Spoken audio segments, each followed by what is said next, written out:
Momentum is gathering for the City of Melbourne to put in a bid to host the 2040 Olympic Games.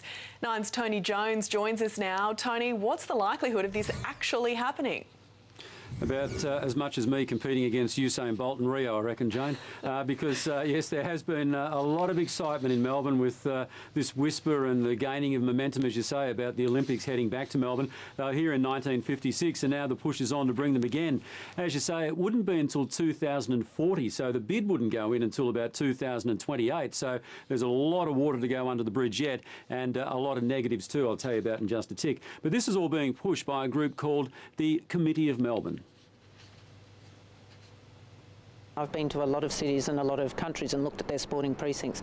This is by far and away the best we've seen worldwide. Why shouldn't we have another Olympic Games here? Okay, so there's a number of factors why it won't happen. One is it costs about $60 million just to put a bid together, and times are tough.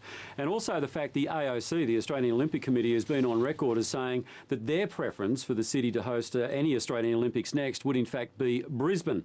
And that's why the Commonwealth Games coming up there in 2018 would be something of a dress rehearsal for anything. So again, that's a negative against Melbourne. But having said all that, Melbourne does have the infrastructure in place and really at the drop of a hat could stage an Olympics at any time, even if Rio was to fall over in a couple of years. And even the Premier, Dennis Napthine, is getting pretty excited by the prospect.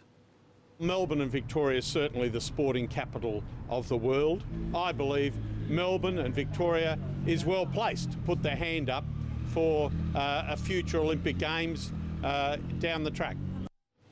All right, so Jane, as I said, a fair bit of excitement in Melbourne with the prospect that we might bid for the Olympics, but the likelihood of that happening is pretty damn remote. I won't be holding my breath. Tony Jones.